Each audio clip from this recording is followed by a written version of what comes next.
Welcome back, everyone. There is no doubt that someone you know, someone you love, has dealt with and fought, survived, but in far too many cases has lost the battle with cancer. I'm no different.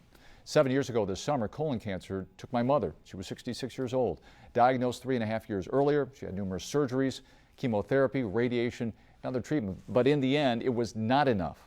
So with all that being said, in just 2 weeks, I'll run a race in honor of her, while at the same time supporting the cause of the Lucas County Colorectal Cancer Coalition. Deb Ross with the Cancer Coalition joins us right now to talk about the fight, the effort to prevent and beat colon cancer. Thank you so much for coming in. Thank you. We appreciate it. You're at the center of this fight, Deb, but this event is the first of its kind in Northwest Ohio. Tell us about it. The event is really to raise community awareness of colorectal cancer and to give people a way to remember, their family members, their loved ones, in memory and honor, but also, again, just to raise awareness and educate, people, put it out there so that, there is that awareness. There's a stigma out there about colon cancer, right? Sure. There's the embarrassment, what have you, about colonoscopy, well documented. I mentioned my mother, I got a little personal there, never had a colonoscopy until it was too late. She was in her 60s when she was diagnosed and did not have one at the age of 50. What typically you want people to get their first colonoscopy when? When they're age 50 or earlier if they have a family history. Myself, I had my first colonoscopy at 45 because my brother was diagnosed at age 55. Let's talk about the risk of colon cancer, and I think we have some facts here, some colon cancer facts. The risk over the age of 40. Higher if you're over 50, around 50 years old, right? Familial history, as you talked about, and this really struck me, Deb. Lucas County, one of the highest late-stage diagnoses in the state of Ohio. Right. I've been able to ascertain the reason why. That's really been looked at, and I think part of the problem is we're not getting screened. Colon cancer typically starts as a polyp. A polyp is a little growth that starts in the colon, and if at age 50 everyone got their colonoscopy, we could probably prevent about 60% of the deaths from colorectal cancer. Yeah, and we have more risk factors or facts here.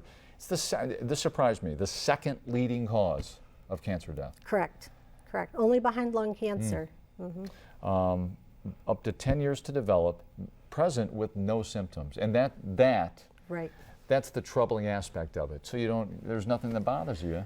You don't go in and figure out I don't have to get checked out. If it's not broken, you don't fix it. You don't pay attention to it. And that's why getting screened is so important, because it can be there.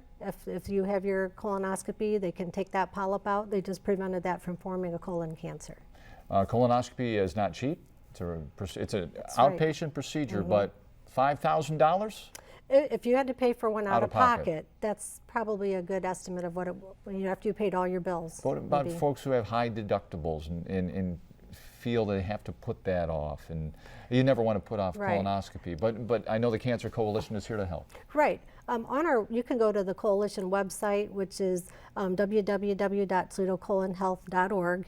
And on that website, you can contact us, and we can help people in our community get reduced rate colonoscopy, free colonoscopies.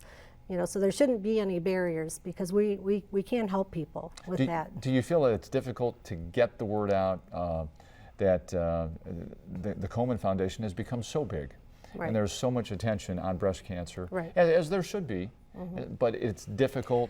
Colon cancer is kind of pushed here in the back. Right, literally. Yeah, yes, and that it's embarrassing. It's a difficult topic.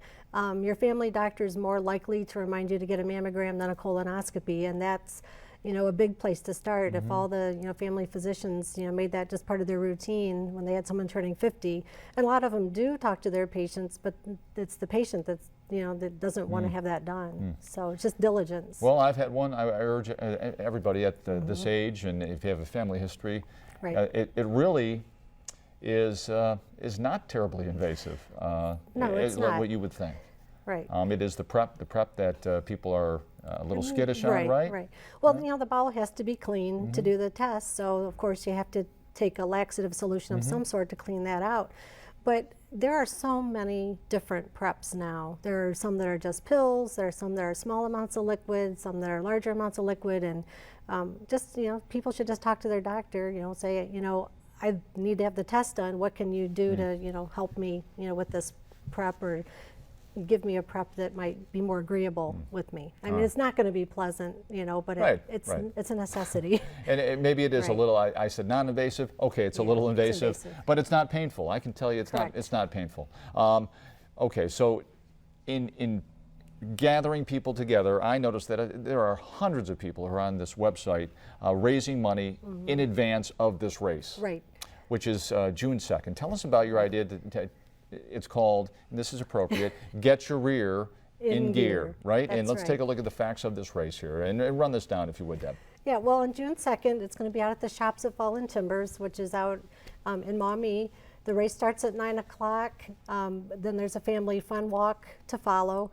The registration starts at 8. There's, a pre-packet pickup, but then they can also pick up packets at the race. There's going to be live entertainment. There's going to be, a DJ and just a lot of awareness. There'll be a survivor tent where survivors can go and get information, and for the public to get information, to be there to support loved ones or right. You don't have to run in the race. You can walk. That's right. It's also a walk. Right. Or you can just go on the website and contribute, and that'd be fine too, I imagine, right? Right. But come on out there. It's a great setting. The Shops at it's Fallen beautiful. Timbers. It's beautiful. Where's the race go? Where are we going to do this? It's going to start right near the theaters, and then the course goes out around the outside perimeter of the mall. So you're going to be right out there on the property. It's beautiful. It is, just across the street from the monument. Correct. The Anthony Wayne monument. We appreciate your time. Thank you. We'll see you out there. Yes, you will. We'll say a few words before we get everybody going, and we advise and encourage everyone to get your rear in gear. Yes. All right, in fighting colon cancer here in Northwest Ohio. Deb Ross, thanks very much for coming in. Thank you. All right. It's an interesting topic. It's a tough topic. Right. But important. And vital, no question about it. We're going to be back in just a minute. Conklin & Company continues. Thank you.